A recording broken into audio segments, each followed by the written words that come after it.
மே 2026 மாதம் எத்தகைய ஒரு மாதமாக மேஷராசிக்காரர்களுக்கு இருக்க போகிறதுங்கிறது சயின்டிஃபிக் வேதிக் அஸ்ட்ராலஜி முறையில் எதையும் மிகைப்படுத்தாமல் உள்ளது உள்ளவாறு இந்த ஒளி தத்துவம் எப்படி நம்மளுடைய கர்ம வினைகளை இந்த ஜென்மத்தில் வாழ்க்கை சம்பவங்களாக சாதகமான வாழ்க்கை சம்பவங்களாக சாதகமற்ற வாழ்க்கை சம்பவங்களாக உருவெடுக்கப் போகிறது. அதுக்கு கிரகத்தின் சஞ்சாரங்களும் பெயர்ச்சியும் எப்படி ஒரு தாக்கத்தை மேஷராசிக்காரர்களுக்கு மே மாதம் 2026 அந்த 31 நாட்கள் எப்படி இருக்க போகுதுங்கிறது நாம் துல்லியமாக சயின்டிஃபிக் வேதிக் அஸ்ட்ராலஜி முறையில் பார்க்க போகிறோம் இந்த வீடியோவில்.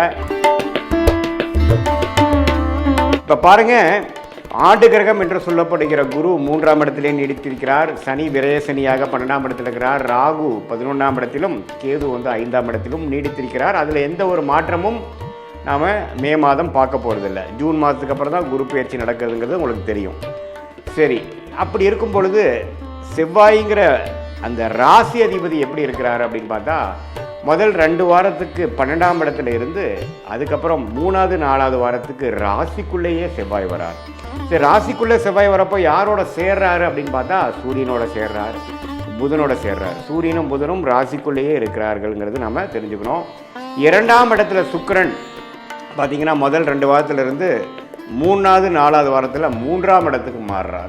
ஸோ சுக்கிரனின் சஞ்சாரம் மேஷராசிக்கு ரொம்ப நல்லா இருக்குது. அதே சமயத்தில் சூரியன் ராஜயோகாதிபதி சூரியன் ராசிக்குள்ளேயே வருவது ரொம்பவும் நல்லது. அதே சமயத்தில் குரு 7ஆம் இடம்ங்கிற திருமணம், குடும்பம், நண்பர்கள் ஸ்தானத்தை பார்த்து நீடித்திருப்பது நல்ல ஒரு முன்னேற்றத்தை கொடுக்குது. பட் சனி 12ஆம் இடத்துல இருக்கிறதுனால விரயங்கள் நிறையா போய்கொண்டு இருக்குது. உங்களுக்கு கடந்த ஒரு 6-7 மாதமாகவே பார்த்திங்கன்னா என்னதான் வருமானங்கள் இருந்தாலும் சுப செலவுகள் கொண்டு இருக்கிறது. குழந்தைகளுக்காக செலவு பண்ணுறது, ஒரு நல்ல ஒரு இன்வெஸ்ட்மெண்ட்டுக்கு ஒரு பணத்தை முதலீடு செய்வது, அதே மாதிரி சில ஃபங்க்ஷன், சில சுப விஷயங்கள் நடத்துவதற்காகவும் சில பிற்காலத்துக்கு வரக்கூடிய ஒரு ஒரு ஒரு பலனுக்காக இப்போ நம்ம சில முதலீடுகள் செய்வதற்காகவும் நம்ம விரயசனியாக மேஷராசிக்காரர்கள் நல்லாவே செஞ்சு கொண்டு இருக்கிறார்கள்.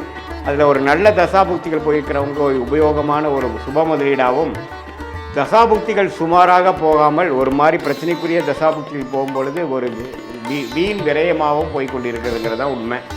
ஸோ இத்தகைய ஒரு மேஷராசிக்காரர்களுக்கு முதல் 2 வாரம் பார்த்திங்கன்னா ராசி 12ஆம் இடத்துலேருந்து செவ்வாய் சனியோடு சேர்ந்து சில பிரச்சனைகள், ட்ராவலிங்கில் சில இடைஞ்சல்கள், அலைச்சல்கள், விரயங்களில் ஒரு பிரச்சனைகள், உடல் உபாதைகள், வம்பு வழக்குகள், கடன் பிரச்சனைகள், இது மாதிரி கொஞ்சம் ராசி அதிபதி சனியோட சேர்றதுனால மேஷராசிக்காரன் கொஞ்சம் டிஸ்டர்ப் ஆகக்கூடிய அமைப்புகள், எண்ணத்தை சொல்லி எண்ணத்தை பண்ணிங்கிற மாதிரி ஒரு மாதிரியான ஒரு மன சஞ்சலத்தை கொடுக்கக்கூடிய அமைப்பு முதல் 2 வாரம் இருக்குது. அதுக்கப்புறம் 3rd and 4th வீக் கிட்டத்தட்ட மே 15க்கு அப்புறம் பார்த்திங்கன்னா ராசி அதிபதியே செவ்வாயே ராசிக்குள்ளே வருவது மிகவும் அருமை. ஸோ அது சூரியனோட சேர்ந்துருக்கிறது அருமையான விஷயம். சனி விட்டு விலகிறாரு பாருங்க, அது ரொம்ப நல்லது. ஸோ கண்டிப்பாக பிற்பகுதி மே மாதம் 2nd half கொஞ்சம் நல்ல பலன்களை கொடுத்து அடுத்த வரக்கூடிய குரு பயிற்சிக்கு வேணுங்கிற நல்ல தொழில் விருத்தி, வேலை மாற்றம், வீடு வண்டி வாகனத்தில் விருத்தி, அம்மா தாயார் சம்மந்தப்பட்ட விஷயத்தில் ஒரு நல்ல ஒரு நற்செய்தி, அது மாதிரி ஒரு நல்ல அமைப்பை நோக்கி போகக்கூடிய ஜூன் மாதத்துக்கு மேலே வரக்கூடிய யோகத்துக்கு மேஷராசிக்காரர்கள் மே 15ஆம் தேதியிலேருந்தே தயாராகக்கூடிய ஒரு அற்புதமான ஒரு காலகட்டமாக 2nd half of May 2026 வருதுங்கிறது நீங்கள் தெளிவாக தெரிந்து கொள்ள வேண்டும். இது ஒரு நல்ல ஒரு விஷயந்தான்.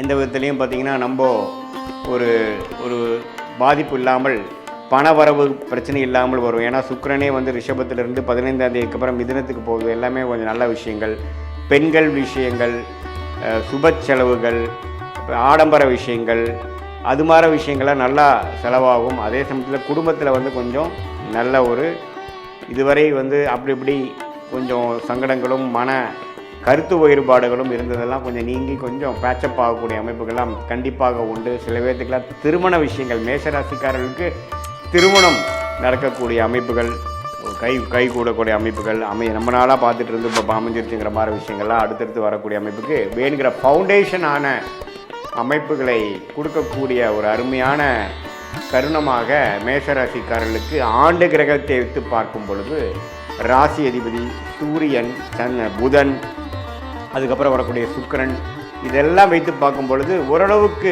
அடுத்த வரக்கூடிய குரு பயிற்சிக்கு தயாராகக்கூடிய அந்த பலன்களை பெறக்கூடிய அமைப்புக்கு வேணுங்கிற வாழ்க்கை சம்பவங்கள் ஒரு ஃபவுண்டேஷனாக அடிப்படையாக அமைத்து கொடுக்கக்கூடிய ஒரு அற்புதமான மாதமாக, குறிப்பாக சொல்லணுன்னா செகண்ட் ஹாஃப் ஆஃப் மே மாதம் வருதுங்கிறது நம்ம தெரிஞ்சுக்கணும். இது ஒரு பொதுவான பலனை தவிர உங்களுடைய ஜென்ம ஜாதகத்தில் நீங்கள் பிறந்த தேதி, பிறந்த நேரம், பிறந்த ஊரில் எது மாதிரி ஜாதகத்தில் வரீங்க, எந்த லக்னத்தில் வரீங்க, நீங்கள் அஸ்வினி நட்சத்திரமா அல்லது பரணி நட்சத்திரமா, கிருத்திகை நட்சத்திரமா, எந்த நட்சத்திரத்தில் நீங்கள் பிறந்தீங்க, அதுக்கு தகுந்த மாதிரி தசாபுக்திகள் எப்படி போய்கொண்டு இருக்கிறது, தசநாதன் எப்படி இருக்கிறார், புக்திநாதன் எப்படி இருக்கிறார், நீங்கள் எந்த லக்னத்தில் பிறந்தீங்களோ அந்த லக்னாதிபதி எப்படி இருக்கிறார், இதெல்லாம் வைத்து பார்க்கும் பொழுது நாம் இப்போ பேசின கோச்சாரம், சனி பயிற்சி, குரு பயிற்சி, இந்த செவ்வாய் பயிற்சி, புதன் பயிற்சி, சுக்கிர பயிற்சி எல்லாம் ஒருங்கிணைத்து பார்க்கும் பொழுது உண்மையே துல்லியமான பலன்கள் மேஷராசிக்காரர்களுக்கு அடுத்த வரக்கூடிய 6 மாதங்கள் எது மாதிரி விஷயங்கள் உங்களை காத்து கொண்டிருக்கிறது, லைஃப் எக்ஸ்பீரியன்ஸ் எது மாதிரி மாறப்போகுது, எது மாதிரி திசையில் நம்மளுடைய வாழ்க்கை பயணிக்கப் போகிறது, எந்த விஷயங்கள் காத்திருக்குது, எந்த விஷயங்கள் நமக்கு சரி வராது, வேலையா, தொழிலா, வெளிநாடா, உள்நாடா, ப்ரைவேட்டா, கவர்மெண்ட் ஜாபா, என்ன படிப்பு படிக்கலாம், திருமண விஷயங்கள் எப்போ வரும், புத்திர பேரு, குழந்தை செல்வம் எப்போ கிடைக்குங்கிற மாதிரி வாழ்க்கைக்கு தேவையான எல்லா இம்பார்ட்டண்ட்டான முக்கியமான விஷயங்களும் நம்மளுடைய இந்திய வேத ஜோதிடத்தில் அடிப்படையான அறிவியல் சார்ந்த சாஸ்திரமான சயின்டிஃபிக் வேதிக் அஸ்ட்ராலஜி முறையில் எதையும் மிகைப்படுத்தாமல், மூட நம்பிக்கையில் போகாமல், பரிகாரங்கள் அது மாதிரி விஷயங்கள்லாம் பேசாமல் உள்ளது உள்ளவாறு நம்மளுடைய அடுத்த வரக்கூடிய ஷார்ட் டேர்ம் எப்படி இருக்குது, அடுத்து வரக்கூடிய லாங் டேர்ம் எப்படி இருக்குது, எது மாதிரி முடிவுகளை எடுக்கலாம், இருக்கக்கூடிய சாய்ஸ், லைஃப் சாய்ஸில் எந்த சாய்ஸ் நம்ம எடுக்கிறது நம்மளுடைய கர்மாக்கு அலைன் பண்ணிக்கக்கூடிய முடிவாக இருக்கும். எந்த மாதிரி விஷயங்களில் போனோம்னா நம்ம எதிர்நீச்சல் போட வேண்டியது இருக்கும், எது மாதிரி லைனில் போனோம்னா நம்ம ஈஸியாக நம்மளுடைய கோலை அச்சீவ் பண்ணி நம்ம என்ன மாதிரி விஷயத்தை நம்ம நோக்கி நம்ம போகிறோமோ அது ஈஸியாக கிடைக்கிறதுக்கு என்ன கர்மா நம்மளை காத்து கொண்டு இருக்கிறது, நம்மளுடைய பிராப்தங்கள் என்ன, நம்மளுடைய தோஷம் என்ன, நம்ம வாங்கி வந்த வரன் என்ன, எந்த கிரகம் நமக்கு அதிகமான நன்மையை கொடுக்கக்கூடிய கிரகமாக நம்மளுடைய ஜாதகத்தில் இருக்குது, அந்த கிரகத்தின் சார்ந்த படிப்பு, வேலை, அணுகுமுறை, நம்மளுடைய முயற்சி அப்படிங்கிற மாதிரி விஷயங்கள்லாம் நம்ம போனோம்னா வாழ்க்கையில் எளிதில் பிரச்சனை இல்லாமல் பின்னோக்கி போகாமல் முன்னோக்கி போய் எளிதில் கடன் பிரச்சனைகள், தேவையில்லாத பண விரயங்கள், தேவையில்லாத சமய விரயங்கள், டைம் லாஸ், டைம் வேஸ்ட், அது மாதிரி விஷயங்களெல்லாம் தவிர்த்து என்ன செய்யணுமோ அது கரெக்டான டைமில் அந்தந்த நேரத்தில் செய்து, சம்டைம்ஸ் சிலதெல்லாம் நம்ம ட்ராக் ஆகி போயிட்டுருக்கிறப்ப நம்ம ஃப்ரஸ்ட்ரேட் ஆகாமல் பொறுமையோட எந்தெந்த நேரத்தில் எது எது செய்வது நல்லதுங்கிற டைம் லைன்ஸ், எப்படி ஒரு கூகுள் மேப் பார்த்திங்கன்னா நம்ம போகக்கூடிய ரூட்டில் என்னென்ன விஷயங்கள் இருக்குது, டிராஃபிக் எங்கே அதிகமாக இருக்குது, எந்த இடத்துல நம்ம டேர்ன் பண்ணணும், எந்த எக்ஸிட் எடுக்கணும், லெஃப்டா ரைட்டா, எவ்வளோ கிலோமீட்டர் இருக்குங்கிறத காட்டுதோ அதே மாதிரி இந்திய வேத ஜோதிடத்தில் அடிப்படையான சயின்டிஃபிக் வேதிக் அஸ்ட்ராலஜி உங்களுடைய ஜாதகத்தில் இருக்கக்கூடிய நிலுவு சொல்லுகளை புரிந்து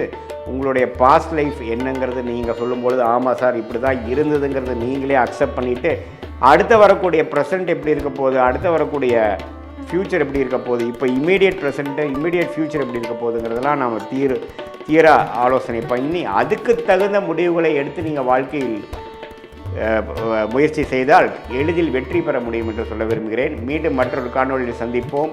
நன்றி, வணக்கம்.